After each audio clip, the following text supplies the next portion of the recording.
नमस्कार विद्यार्थियों, श्री श्याम कॉलेज के ऑनलाइन क्लासेज में आपका स्वागत है। इस क्लास में हम बीए बीएड थर्ड ईयर के लिए विषयों का प्रादेशिक भूगोल पढ़ रहे हैं, जिसका ये 83वां भाग है।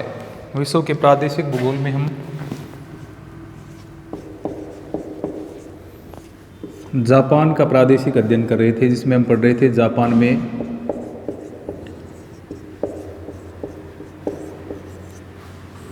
औद्योगिक विकास।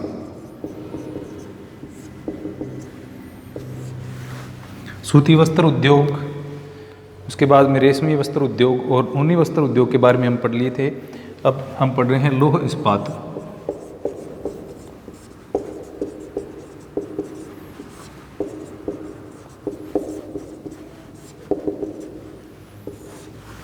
आयरन एंड स्टील इंडस्ट्री, लौह इस्पात उद्योग।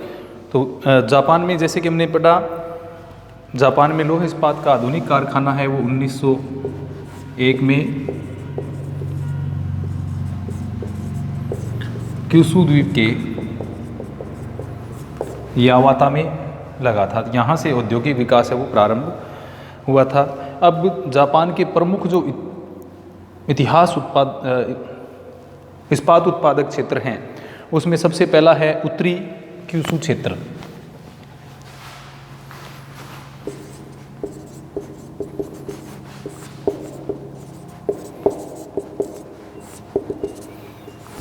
उत्तरी क्यूशू क्षेत्र जो है, उसमें सबसे प्रमुख औद्योगिक केंद्र है वो है यावाता।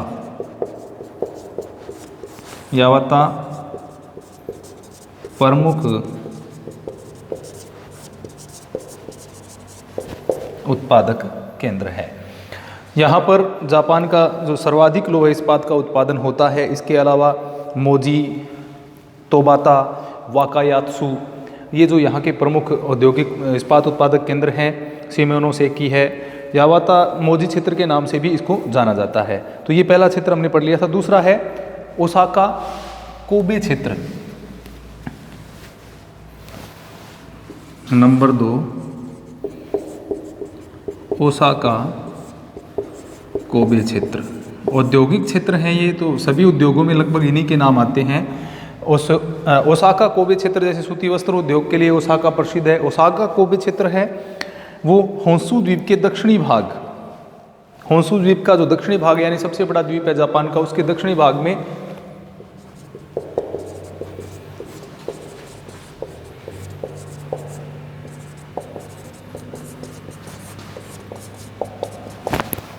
यहाँ पर जो होन्शु द्वीप का दक्षिणी भाग है, उसमें विशेषतः दक्षिणी भाग में जो आंतरिक सागर के पूर्वी तट पर स्थित है ये, और इस्पात केंद्र यहाँ के प्रमुख ओसाका है, कोबे है या हिरोहिता है। प्रमुख केंद्रों में ओसाका, कोबे, हिरोहिता, ये ओसाका कोबे क्षेत्र के प्रमुख इस्पात उत्पादक केंद्र हैं, जहाँ पर ओसाका कोबे क्षेत्र में इस्पात का उत्पादन होता है। ओसाका, कोबे, हिरोहिता, इसके अलावा अमागासाकी और वाकायामा।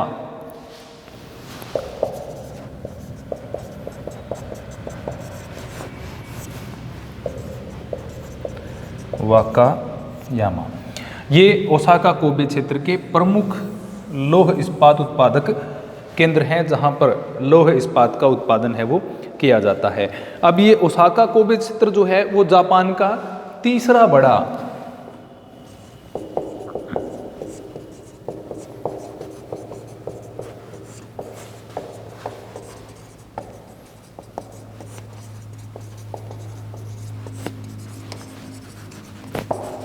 केंद्र है। तो जापान का तीसरा प्रमुख इस्पात उत्पादक केंद्र है ये। तो इसके प्रमुख इस्पात उत्पादक यानी ओसाका कोबे क्षेत्र जो हैं, इसके प्रमुख केंद्रों की अगर हम बात करें तो इसमें प्रमुख केंद्र ओसाका, कोबे, हिरोहिता, अमागासाकी और वाकायामा हैं।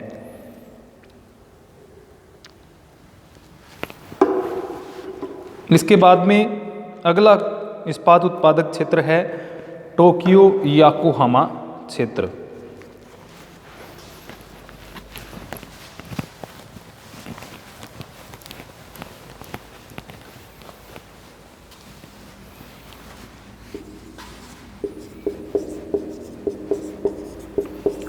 टोक्यो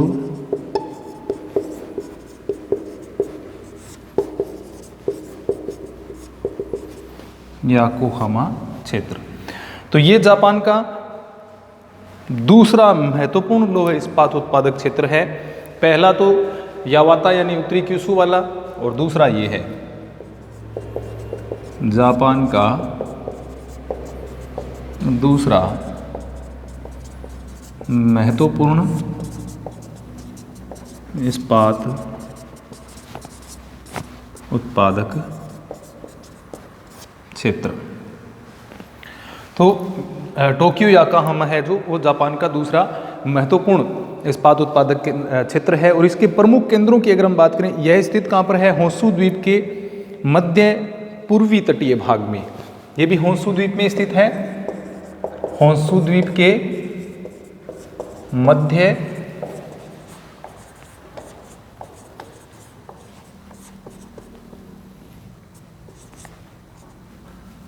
पूर्वी तटीय भाग में ये स्थित है। अब यहाँ के प्रमुख केंद्रों की बात करें तो टोक्यो और याकोहामा तो दो प्रमुख केंद्र हो गए इसके, टोक्यो याकोहामा और कावासाकी। टोक्यो याकोहामा और कावासाकी ये प्रमुख केंद्र हैं। टोक्यो याकोहामा क्षेत्र में कौन से? Tokyo Yokohama Kawasaki. इसके अलावा मित्जुए, ये टोक्यो याकोहामा क्षेत्र के प्रमुख इस्पात उत्पादक केंद्र हैं। अब यहाँ पर इस्पात के प्रमुख जो कारखाने हैं वो इन्हीं क्षेत्रों में, और यहाँ के कारखानों में जो विशेषतः आयातित लोहे ऐसक है उससे स्क्रैप यानी कतरन दोनों का प्रयोग इसमें किया जाता है। एक तो आयातित लोहे ऐसक का प्रयोग किया जाता है, इसके अलावा जो लोहे की कतरनें हैं उसको भी इसमें काम में लिया जाता है। तो ये प्रमुख क्षेत्र है लोहे इस्पात उत्पादन के। इसके अलावा अगला जो क्षेत्र है वह है होक्काइडो क्षेत्र। होक्काइडो द्वीप से संबंधित है। होक्काइडो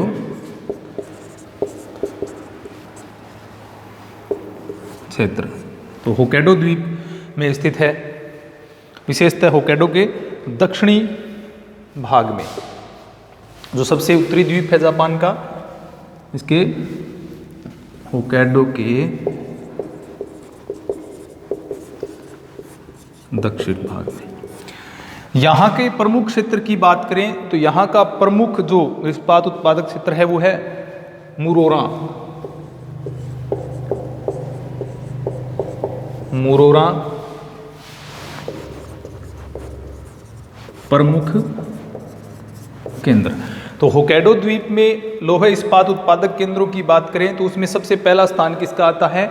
मुरोरों का। मुरोरा जो है उसका सबसे प्रमुख स्थान आता है। यहाँ पर स्थानीय रूप से जो खादानें हैं वहाँ से लोहे ऐसक प्राप्त हो जाता है।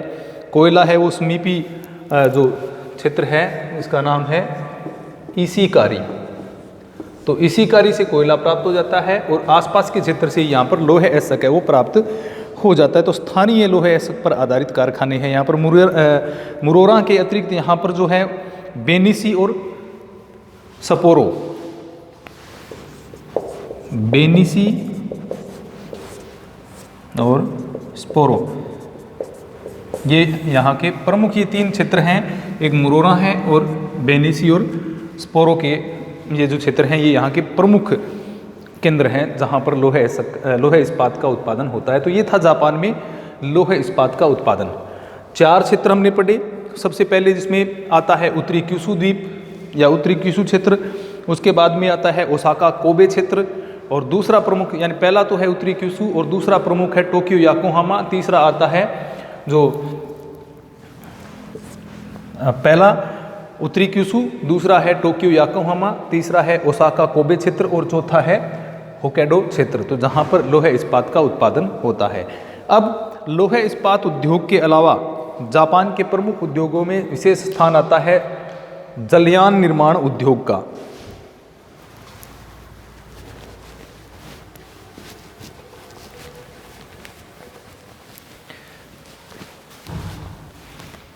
तो अगला जो उद्योग है वह है शिप बिल्डिंग इंडस्ट्री या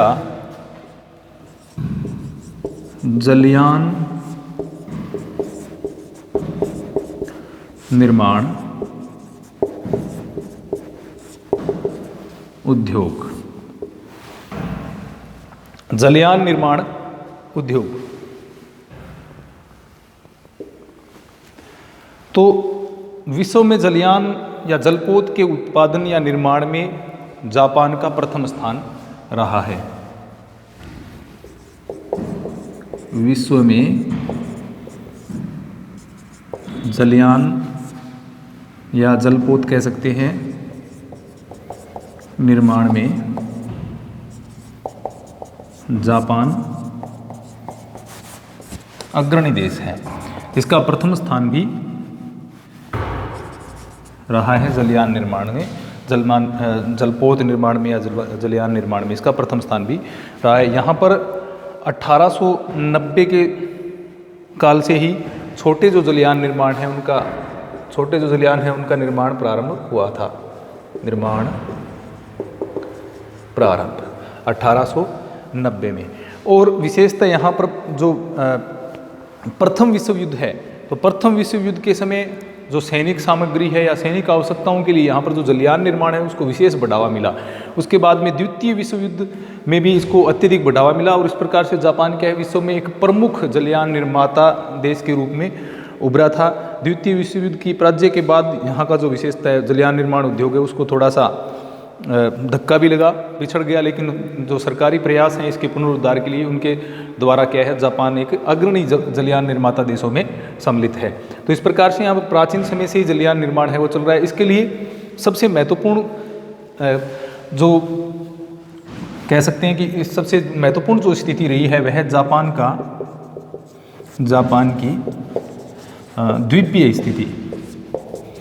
जापान की जो द्वीपीय स्थिति है उसका महत्वपूर्ण योगदान रहा है, क्योंकि द्वीपीय क्षेत्र है तो एक स्थान से दूसरे स्थान पर जाने के लिए जो जलयानों की आवश्यकता पड़ती है उसी कारण यहाँ पर जलयान निर्माण का जो है वो विकास है वो तीव्र गति से हुआ है। तो जापान में जलयान निर्माण का उद्योग जो है वो उत्तर में टोक्यो से लेकर के यानी होन्शु द्वीप में स्थित है टोक्यो, वहाँ से जलयान निर्माण का जो उद्योग है लगातार दक्षिण तक फैला हुआ है। तो उत्तर में टोक्यो से लेकर के दक्षिण में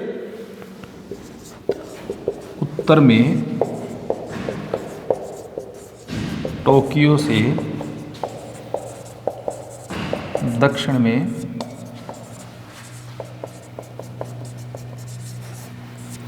नागासाकी, जो कि क्यूशु द्वीप यानी दक्षिणतम द्वीप है, ये इसका क्यूशु में है और टोक्यो है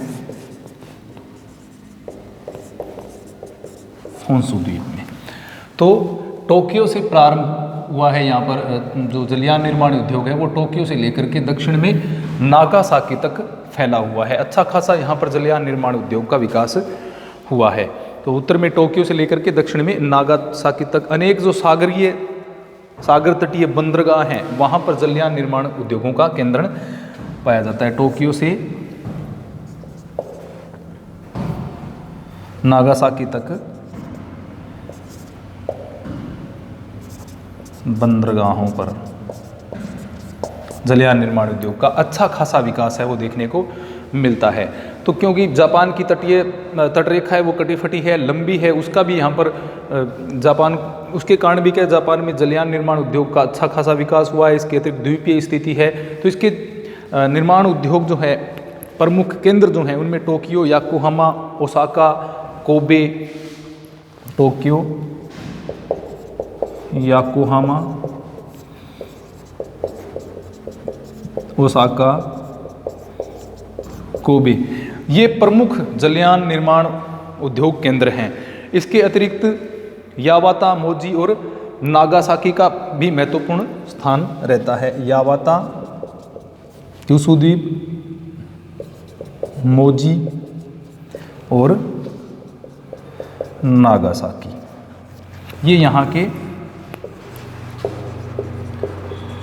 प्रमुख जलयान निर्माण उद्योग केंद्र। तो प्रमुख जलयान निर्माण उद्योग केंद्र हैं ये यहाँ के।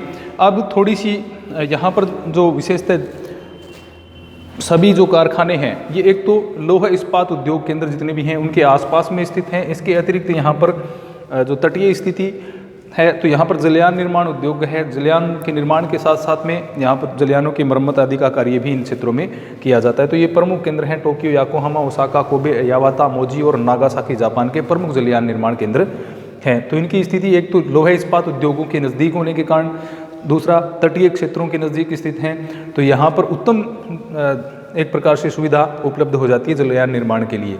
अब प्रमुख अत्यधिक विकास जो हुआ है जापान में उसके पीछे क्या क्या कारक कार्यरत है उनके बारे में थोड़ा सा देख लेते हैं। जापान में जलयान निर्माण उद्योग के अत्यधिक विकास के प्रमुख कारक।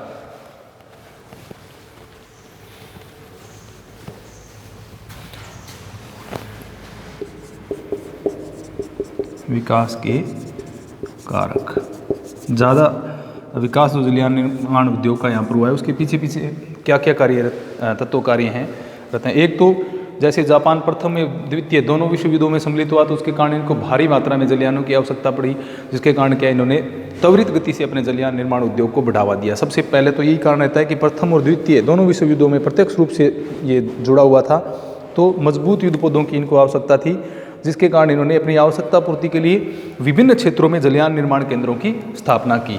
तो दोनों विश्व युद्धों में ये प्रवृत्त थे, तो जिसके कारण क्या है इनको दोनों विश्व युद्धों में शामिल कह दें या प्रवृत्त कह दें। तो इससे क्या है दोनों विश्व युद्धों में सम्मिलित होने के कारण भी इनको ज़्यादा मात्रा में जलयानों की आवश्यकता पड़ी थी।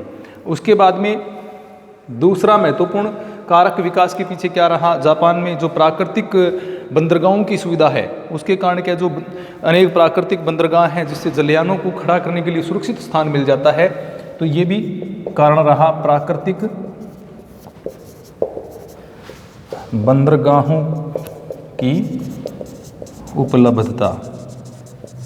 प्राकृतिक बंदरगाह हैं जिसके कारण क्या जलयानों को निर्माण के पश्चात उनको खड़े करने के लिए जो आवश्यक स्थान की सुविधा आसानी से इनको मिल जाती है। इसके अलावा तीसरी हम बात करें तो तीसरा है जापान की द्वीपीय स्थिति। जैसे कि हम जानते हैं जापान द्वीपों का समूह है, तो द्वीपीय स्थिति के कारण यहाँ के जो निवासी हैं वो प्राचीन काल से ही क्या है कुशल नाविक रहे हैं, क्योंकि एक स्थान से दूसरे स्थान पर जाने में या इसके अलावा भोजन सामग्री एकत्रित करने जैसे मत्स्य आदि के लिए जलयानों की आवश्यकता रही, तो प्राचीन काल से ही तो इसकी ये द्वीपीय स्थिति का फायदा भी जापान को मिला। द्वीपीय स्थिति तो प्राचीन काल से भी यहाँ के जो लोग हैं वो कुशल नाविक रहे हैं, तो जिसका भी इनको फायदा हुआ है। कुशल नाविकों की अधिकता है तो जिसके कारण क्या है जापान में जलयान निर्माण उद्योग है उसको बढ़ावा मिला है, क्योंकि यहाँ पर जलयानों की आवश्यकता अधिक रहती है, कुशल नाविक हैं यहाँ के, इसके कारण। इसके अतिरिक्त जो अगला कारक है नंबर 4, जापान में जो जलयान निर्माण के लिए आवश्यक कच्चा माल है जैसे इस्पात है और लकड़ी है। कच्चा माल जलयान निर्माण में कच्चा माल सबसे प्रमुख इस्पात और लकड़ी, ये भी आसानी से उपलब्ध। अब जैसे हमने जापान में इस्पात उद्योग के बारे में देखा, हालांकि आयातित कच्चे माल पर आधारित है इस्पात उद्योग, लेकिन फिर भी यहाँ पर इस्पात उद्योग का अच्छा खासा विकास देखने को मिलता है। तो एक तो जापान में कच्चे माल के रूप में इस्पात है वो आसानी से उपलब्ध हो रहा है, पर्याप्त मात्रा में उपलब्ध है इस्पात के जो कारखाने हैं वहाँ से। और इसके अतिरिक्त लकड़ी विशेषतः जो जैसे कि हमने वनों के बारे में पढ़ा, यहाँ पर कौन से प्रकार के वन मिल जाते हैं, कोणधारी। तो कोणधारी वनों से लकड़ी उपलब्ध हो जाती है। तो कोणधारी वनों से लकड़ी उपलब्ध हो जाती है, जिसके कारण कच्चा माल जो है जलयान निर्माण हेतु विशेषतः जिसमें इस्पात एवं लकड़ी है वो आसानी से मिल जाते हैं, जिसके कारण क्या है इस्पात उद्योग के विकास को यहाँ पर बढ़ावा मिला है। अगला कारक, जापान एक उद्योग एवं व्यापार प्रधान देश है। जैसा कि हम जानते हैं एशिया का एकमात्र औद्योगिक आधारित अर्थव्यवस्था वाला देश है, जिसका जो अर्थव्यवस्था है वो सर्वाधिक किस पर निर्भर करती है, उद्योग पर।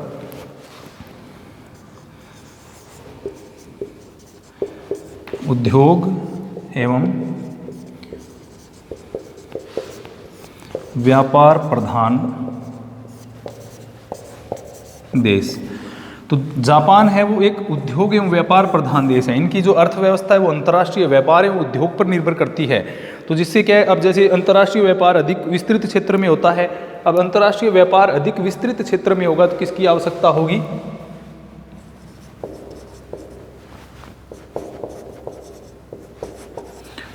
अंतर्राष्ट्रीय व्यापार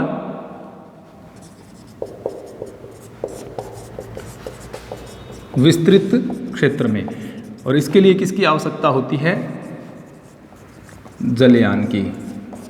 तो अंतर्राष्ट्रीय व्यापार में जलयानों की अधिक आवश्यकता होती है। और जापान की जो अर्थव्यवस्था है वो उद्योग एवं व्यापार आधारित है, जिसके कारण क्या है, सामान को एक क्षेत्र से दूसरे क्षेत्र में ले जाने के लिए, कच्चा माल एकत्रित करने के लिए, तैयार माल को दूसरे देशों में भेजने के लिए जलयानों की आवश्यकता पड़ती है, जिसके कारण यहाँ पर जलयान उद्योग को अधिक बढ़ावा मिला है। इसके अलावा पूंजी एवं प्रौद्योगिकी यहाँ पर उपलब्ध है। जैसा कि हम जानते हैं जलयान निर्माण किस प्रकार का उद्योग है, जलयान निर्माण एक भारी उद्योग है, हैवी इंडस्ट्री है, जिसमें उच्च प्रौद्योगिकी एवं उच्च पूंजी की यानी अधिक पूंजी की आवश्यकता होती है। तो पूंजी ज़्यादा चाहिए और प्रौद्योगिकी यानी टेक्नोलॉजी है वो भी डेवलप्ड चाहिए इसके लिए। तो जापान जैसे कि हम जानते हैं प्रौद्योगिकी के मामले में एक अग्रणी देश है, विकसित देश है, और जापान में प्रौद्योगिकी का भी अच्छा खासा विकास हुआ है। तो इससे अब जैसे कि जापान में विकसित देश है तो यहाँ पर पूंजी उपलब्ध है। इसके अलावा